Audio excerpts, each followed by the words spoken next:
Hey, what's up guys? So today we're going to talk about how to build a workout routine, and to do so we're going to focus on 3 key principles. And so before doing that, I wanted to discuss about how people actually look for a workout routine. So you basically go on the internet, find one, try to apply it, and when you're doing that, you have to think about adherence. Is this workout routine sustainable? Is it something that you can keep doing over and over on a weekly basis? Because you have to think about things like work schedule, school schedule, relationships, family commitments, social life, hopefully you have one. So you don't want to ruin this thing just to follow a workout that is optimal on paper, but not practical. Because for me, there's nothing impressive about building or following a workout routine that you can't follow.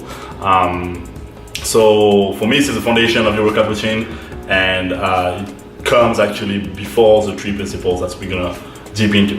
So the first key principle is going to be volume. Volume is basically the number of sets times the number of reps that you're doing for a certain muscle group. You will often people talk about low volume workouts and high volume workouts, and they will assimilate powerlifters that wants to get stronger with low volume workouts and bodybuilders that wants to get bigger with high volume workouts, but it's not actually true. Powerlifters will also do high volume workouts, and bodybuilders will also do low volume workouts. It actually depends on your goals, and so volume actually depends on your goals and your fitness level. So there is such thing as not enough volume, and there's such thing as too much volume, which is often called overtraining. And so the rule of thumb is basically doing between 40 to 70 reps without a warm-up, right? Per muscle groups per session. So if you're training chest, you have to do between 40 to 70 reps, optimal reps, to actually get results and to actually grow. So this is a rule of thumb, and I highly recommend you to do that when you're building or following a certain program. So the second one is intensity. Are you actually lifting heavy enough to progress? So let's say you're a beginner, you will probably do body workouts that will help you to grow very easily, but at some point you will reach a plateau, and in order to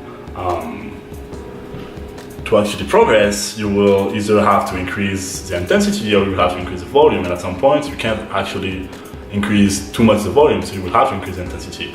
So there is actually a good example about that is, let's say you take a pen and you try to do bicep curls with it for 100 times, and at the end of it, you're probably gonna feel a burn, but your muscle is not gonna grow because it's not heavy enough for your muscle to grow.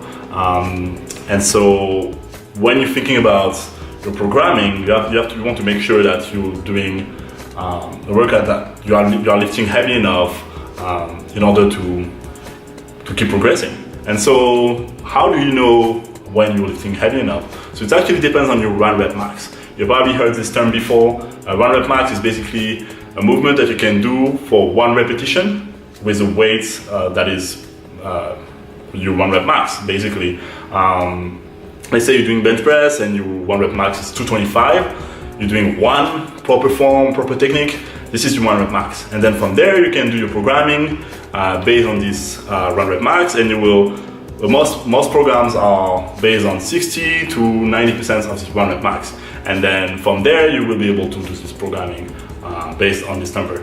So you want to be able to know what is your 1 rep max for most of the compound movements, and then from there you can actually do a really good program. So that's basically how I do it. And then the third principle is frequency. So basically, frequency is how often do you train a muscle group during a week.